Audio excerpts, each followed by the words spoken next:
ரசூல்லா வந்து ஏன் அனுப்புனா அப்படின்னா அது ஒரு முக்கியமான மேட்டர். இதுவே நமக்கு தெரியுது இல்லை. நபி ஸல்லல்லாஹு அலைஹி வஸல்லம் அல்லாஹ் ஏன் இந்த பூமிக்கு அனுப்புனா? ரசூலா அல்லாஹ், ஏன்னா ஒரு ரசூல் வந்து கண்டிப்பா வணக்க வழிபாடுகளுக்கு மட்டும் அனுப்பப்பட மாட்டார்.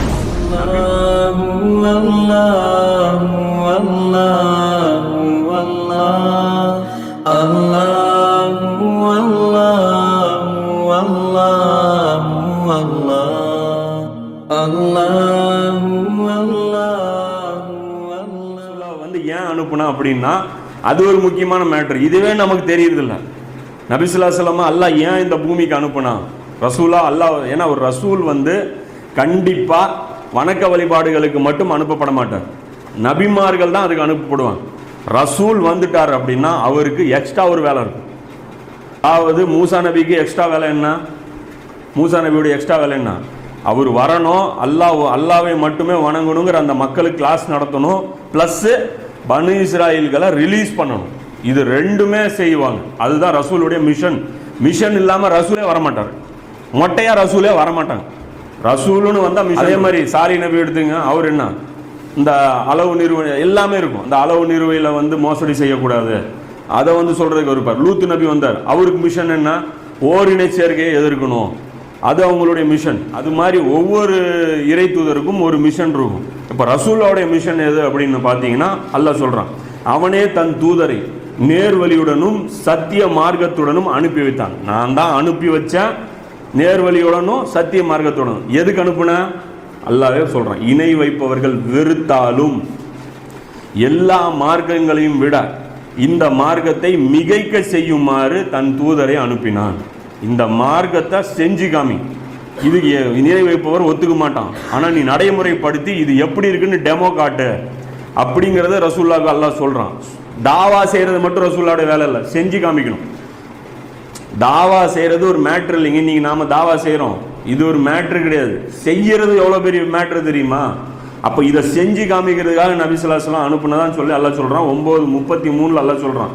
இப்போ இது வந்து பார்த்தீங்கன்னா இது ஒரு முக்கியமான வேலை. இந்த வேலையை நபி ஸல்லல்லாஹு அலைஹி வஸல்லம் செஞ்சுட்டாங்க. செஞ்ச அந்த ஒரு திருப்தியோட போறாங்க. இப்போ இது சாதிச்சதுக்கு துணையா இருந்தவங்க எல்லாம் மிக முக்கியமான ஒரு கீ ஃபேக்டர் வந்து சில நாம பார்க்கணும்.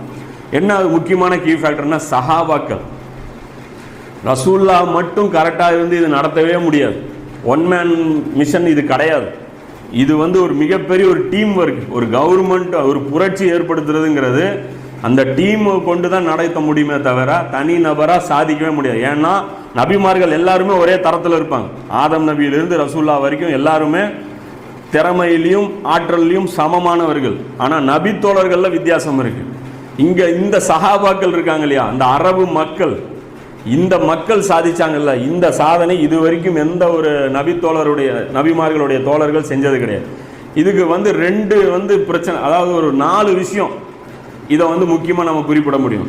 என்ன அப்படின்னா, இவங்க கிட்ட 2 ப்ளஸ் பாயிண்ட் இருந்தது. அதாவது இந்த வேலை செய்யறதுக்கு உண்டான 2 தகுதிகள், சிறப்பு தகுதிகள் இவங்க கிட்ட இருந்தது. வேற எந்த உம்மத்துக்கிட்டையும் இது கிடையாது. அதே சமயம் 2 மைனஸ் பாயிண்ட் இவங்களுக்கு இருந்துச்சு. 2 பிளஸ் இருந்துச்சு, 2 மைனஸ் இருந்துச்சு. அல்லாஹ் என்ன பண்ணா, அந்த 2 மைனஸ் இருந்துச்சுல்ல அதையும் 2 பிளஸ்ஸா மாத்திட்டான். மாத்தின இப்ப என்ன போச்சு, 4 குவாலிஃபிகேஷன் இவங்களுக்கு வந்துருச்சு. இந்த வேலையை சக்சஸ்ஃபுல்லா பண்ணாங்க. முதல்ல இவங்களுடைய பிளஸ் பாயிண்ட் என்ன? அரபுகளுக்கு உண்டான அந்த மக்கள் இருக்காங்க இல்லையா, அந்த அரபு மக்களுக்கு உண்டான பிளஸ் பாயிண்ட் என்ன தெரியுமா? என்னன்னா, முன் வச்ச கால பின் வைக்க மாட்டான், சத்தியமும் வழிகேடும் டிசைட் பண்ணிட்டான், யோசிக்க மாட்டான். இந்த புத்தி வந்து இவங்களுக்கு கிடையாது. பனி இஸ்ராயல்களுக்கு இந்த புத்தி கிடையாது. முடிவு எடுத்ததுக்கு அப்புறம் யோசிச்சுட்டே இருப்பான். அதாவது எடுத்ததுக்கு அப்புறம் நாம ஆய்வு பண்ணுவோம்ல, வண்டி வாங்கிடும், வாங்கினதுக்கு அப்புறம் பக்கத்தில் இருக்கிற வண்டி பார்ப்போம், இது கொஞ்சம் பெட்டரா தெரியுது. இந்த மாதிரி அவங்களுக்கு மைண்டே கிடையாது. எடுத்தாச்சு என் முடிவு, அவ்வளோதான், அந்த முடிவில் ஸ்ட்ராங்காக இருப்பேன் அப்படி. அது ஒரு, அதாவது முன் வச்ச கால பின் வைக்க மாட்டான். இவங்களும் உயிர் கொடுத்தாங்க, நாம அதை பேசுறோம். அவங்களும் கொடுத்துருக்காங்க. அபூஜஹல் உயிர் கொடுத்தான்ல, உத்துபா ஷைபா உயிர் கொடுத்தான்ல, அவங்களும் அதே அளவுக்கு உறுதியாக நின்னாங்க. தங்களுடைய கொள்கை சத்தியம்னு. யாரு? பத்ரு போரில் வந்தவன், உஹது போரில் வந்தவன், அவனும் போல்டா நின்னான். அப்போ அந்த உறுதி இருக்குல்ல, அது வந்து ஃபர்ஸ்ட் பிளஸ் அவங்களுக்கு. 2வது பிளஸ் பாயிண்ட் அவங்களுக்கு என்ன அப்படின்னா, சொகுசு வாழ்க்கை அவங்களுக்கு கிடையாது. கடினமான சூழ்நிலைகள்ல வாழ தெரிஞ்சவங்க. மணல்ல இருப்பாங்க, லைட்டா சோறு இருந்தா போதும், ஒரு பாட்டில் தண்ணி கொடுத்தா ஒரு வாரம் ஓட்டிடுவான். அப்படியே 5 மெத்தையில தான் தூங்கணும், ஜிலு ஜிலுன்னு காத்து வேணும், கிளைமேட், அதெல்லாம் ஒரு மேட்டரே கிடையாது.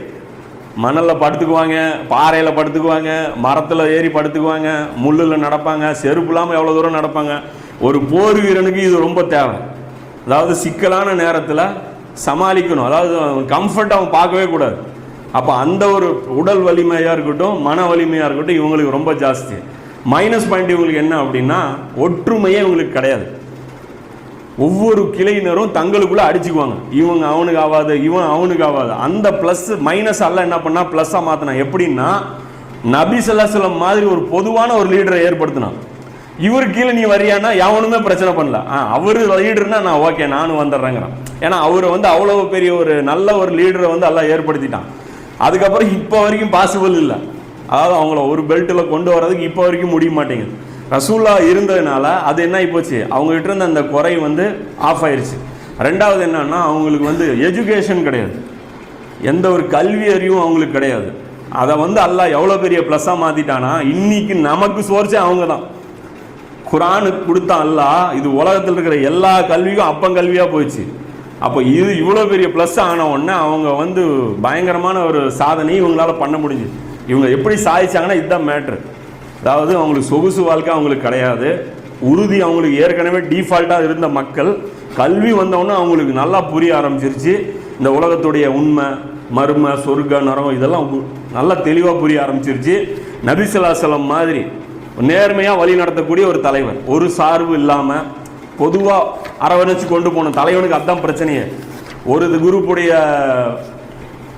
பேச்சை கேட்டு செயல்படுத்தினா இன்னொரு குரூப் ஆப்போசிட்டாக போயிடும். எப்போ பாரு அவங்க ஆளுங்களுக்கு தகுந்த மாதிரியே அவன் முடிவு எடுக்கிறாமா.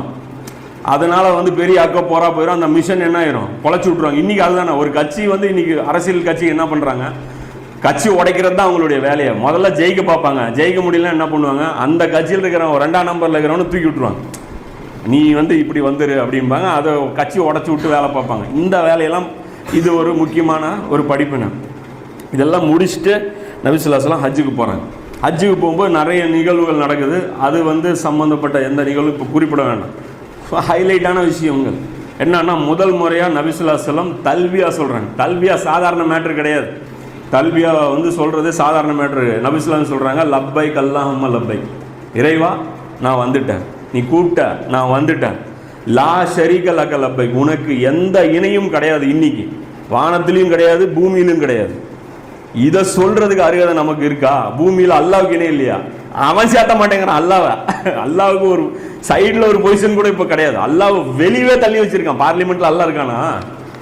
உங்க புத்தகத்தில் என்ன இருக்குன்னு யாராவது கேட்கறானா நம்மகிட்ட? உட்காரு, ஓரமாக போய் உட்காரு, பூச்சே விடக்கூடாது. பள்ளியாசல போய் உட்காரு, ஏத்திகாஃப் பண்ணிக்கோ, இது பண்ணிக்கோ. எந்த விஷயத்திலையும் உனக்கும் அதிகாரம் கிடையாது, உங்க அல்லாவுக்கும் அதிகாரம் கிடையாதுங்கிறான். அதுக்கப்புறம் ரசூலுல்லாஹ் சொல்றாங்க, இன்னல் ஹம்த, எல்லா புகழும், வல் நியாமத, அனைத்து நியாமத்துகளும், லக்கவல் முல்க், எல்லா ஆட்சியும், எல்லா ஆட்சியும், லா ஷரீக லக, எதுலையுமே எவனுக்கும் பங்கு கிடையாது ரசூலுல்லாஹ் சொல்றேன். இதுதான் தல்பியா. அதை பார்த்து வெள்ளைக்காரன் கிண்டல் பண்றான். அதை சொன்னல, ஒரு வெள்ளைக்காரன் இஸ்லாத்துக்கு ஏற்றுக்காமலே உள்ளே போயிட்டான் ஹஜ்ஜுக்கு. அது ஃபேக் ஐடி கொடுத்து போயிட்டான். அங்கே போயிட்டு அங்கே இருக்கக்கூடிய ஒரு ஆலிம் சீண்டி இருக்கிறான். என்ன தல்வியா சொல்கிறீங்க, காமெடியாக இருக்குது, என்ன சொல்கிறீங்க, புரிஞ்சுதான் சொல்கிறீங்களா அப்படிங்கிறான். இன்னல் ஹம்த அந்த லக்கவல் முல்கா, என்னது ஆட்சியில் அல்லாஹ்வை தவிர வேற எவனும் கூட்டு இல்லையா? எங்கடா இருக்கு அல்லாவுடைய ஆட்சி கேட்குறான். இப்படியே கேட்டுருக்கிறான் ஒரு தேவபந்த ஆலிம். அவர் எங்கடா இருக்கு அல்லாவுடைய ஆட்சியை? ஏன்னா கூட்டு சேர்த்த மாட்டே ஆட்சி இல்லைங்கிறான். அப்புறம் என்ன?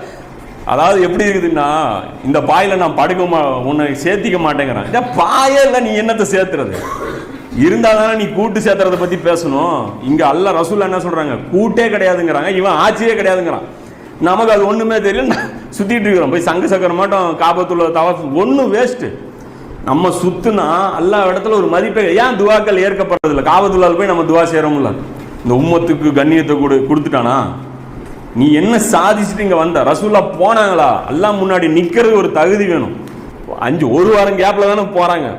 மக்காவிலேருந்து மதீனாவுக்கு போகும்போது மக்கா வெற்றி முடிஞ்சு வெறும் ஒரு வாரம் இருந்திருந்தாங்கன்னா ஹஜ்ஜு செஞ்சு நாமெல்லாம் என்ன பண்ணியிருப்போம்? ஒரு ஹஜ்ஜு செஞ்சால் எவ்வளோ நன்மை தெரியுமா? அன்று பிறந்த பாலகன். இது ரசூலுக்கு தெரியாதா? போனதுக்கப்புறம் அடுத்தது இது எல்லாமே பாருங்க தௌஹீதாக இருக்கும். அந்த ஹஜ்ஜத்துல் விதாவில் எல்லாமே தௌஹீதாக இருக்கும். அடுத்தது அந்த இடத்துல ரசூல் ஒரு துவா செய்கிறாங்க. அல்லாஹ்வை அதாவது மகாம இப்ராஹிம்கிட்ட துவா செய்கிறாங்க. எல்லாமே அது பாருங்க, செய்கிற ஆளும் தௌஹீது, ஏற்கனவே அங்க இருக்க ஆள் யாரு? இப்ராஹிம் நபி. அவருடைய அவரு தௌஹீதுக்கு ஐகானு, தௌஹீதுடைய சின்னம். நமக்கு வந்து பக்கா முஸ்ரிக்குகள் நாம, பக்கா காஃபிர்கள் நாம போய் அதை சுத்திட்டு இருக்கிறோம். அது ரசூலுல்லாஹ் அங்க போய் துவா செய்யறாங்க, அல்லாஹ்வை தவிர வேறு இறைவன் இல்லை, அவன் தனித்தவன், அவனுக்கு இணை இல்லை சொல்லிட்டு சொல்றாங்க. ஆட்சியும் அதிகாரமும் அவனுக்கே உரியது. இந்த துவா காபத்துல்லாஹ்க்கு போனா, ஹஜ்ஜுக்கு போனா துவாக்கல்ல ஒரு துவா, ஆட்சியும் அதிகாரமும் அவனுக்கே, அனைத்து புகழும் அவனுக்கே. எங்க இருக்கு ஆட்சி அதிகாரம்?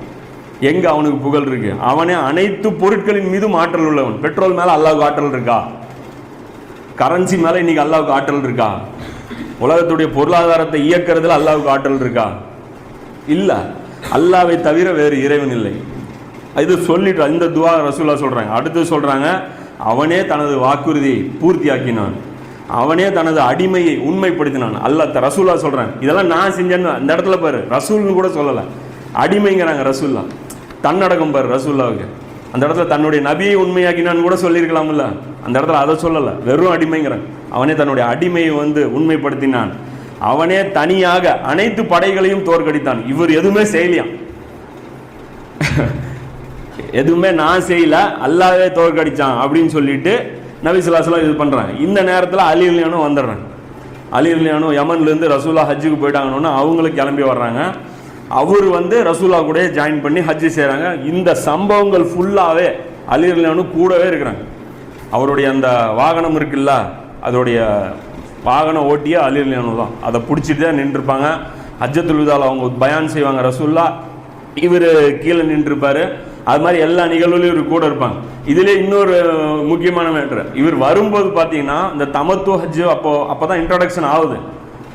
இவர் வருவார், ரசூலுல்லாஹ் வந்து அலி ரலியல்லாஹு பார்த்து கேட்பாங்க, அதாவது நீ என்ன சொல்லி நியத் செஞ்ச அப்படிமா. அவர் சிம்பிளா சொல்லுவார், அல்லாஹ்வுடைய தூதர் எதுக்காக நியத் செஞ்சாங்களோ அந்த நியத் என்னதுன்னு சொல்லி செஞ்சுட்டு வந்தேன் அப்படிமா. இவருக்கு தெரியாது ஹஜ்ஜு செய்ய போறோமா, தமத்து செய்ய போறோமா, கிரான் செய்ய போறோமான்ட்டு. அவருடைய அறிவு பாரு எப்படி இருக்குதுன்ட்டு. இல்லை, அல்லாஹ்வுடைய தூதர் எதை செஞ்சாங்களோ அதுதான் நான் அப்படி சொல்லிட்டு தான் நான் உள்ளே வந்தேன் அப்படிங்க. அப்போ ரசூலுல்லாஹ் சொல்கிறேன், அப்போ என்னுடைய இதெல்லாம் நீயே ஜாயின் பண்ணிக்கோ அப்படிங்கிறாங்க. அப்போ நபி ஸல்லல்லாஹு அலைஹி வஸல்லம் 63 ஒட்டகங்கள் அறுக்கிறாங்க குர்பானி. இதுலேயே இன்னொரு குழு இருக்கு, 63 வயசு ஒரு சாவ போறாருன்ட்டு. 63 வயசு இல்லை நபி ஸல்லல்லாஹு அலைஹி வஸல்லம்க்கு, 63 ஒட்டகங்கள் வந்து அறுக்கிறாங்க. மீதி ஒட்டகம் வந்து மொத்தம் 100 கொண்டு வந்தது, மீதி ஒட்டகம் அலி ரலியல்லாஹு அறுக்கிறாங்க. 37 ஒட்டகம் நபி அலி ரலியல்லாஹு இருக்கிறாங்க. 2 பேரும் சேர்ந்து ஒவ்வொரு துண்டா எடுத்து, மொத்தம் 100 ஒட்டகத்துலேருந்து ஒரு துண்டா எடுத்து ஒரு குழம்பு செஞ்சு, ஒரே சட்டியில் குழம்பு செஞ்சு எல்லாத்துலேருந்து லைட்டாக சாப்பிட்டு அந்த குழம்பையும் சாப்பிட்றாங்க. 2 பேரும் இவங்க செய்கிறாங்க. இந்த இடத்துல காமிக்கிறாங்க அலி ரலியல்லாஹு இவங்களுக்கு எவ்வளோ ஒரு அட்டாச்மெண்ட் இருக்குது அப்படிங்கிறது. இது ஒரு முக்கியம். இந்த நேரத்தில் இந்த சூறாவும் இறங்குது. எது? அல்லாஹ்வுடைய உதவி அவனுடைய வெற்றியும் வந்து விடும் போது, மேலும் அல்லாஹ்வின் மார்க்கத்தில் மக்கள் கூட்டம் கூட்டமாக, இது மக்கா வெற்றியின் போது வர்றதில்லை, ஹஜ்ஜத்துல் விதால தான் இந்த சூறா இறங்குது. இது வந்து திரளாக நுழைவதை நீர் காணும் போது நீர் உம் இறைவனை புகழ்ந்து கொண்டு அவனை துதிப்பீராக, மேலும் அவனிடம் பாவ மன்னிப்பு கோருவீராக, நிச்சயமாக அவன் பாவ மன்னிப்பை ஏற்பவனாக இருக்கிறான். இந்த சூறா, அதாவது 110வது சூறா. அந்த சூறா வந்து அல்லாஹ் வந்து இறக்குறான். இதுதான் வந்து அல்லாஹ்வுடைய உதவி. அன்னஸ்ருங்கிற அந்த சூறா வந்து இது வந்து இறக்குறான். இதை பற்றி தான் இந்த இப்னு அப்பாஸ் ரலியல்லாஹு சொல்கிறாங்கல்ல, அது தெரியுமில்ல, பின்னாடி உமர் ரலியல்லாஹு காலகட்டத்தில் நடக்கும்.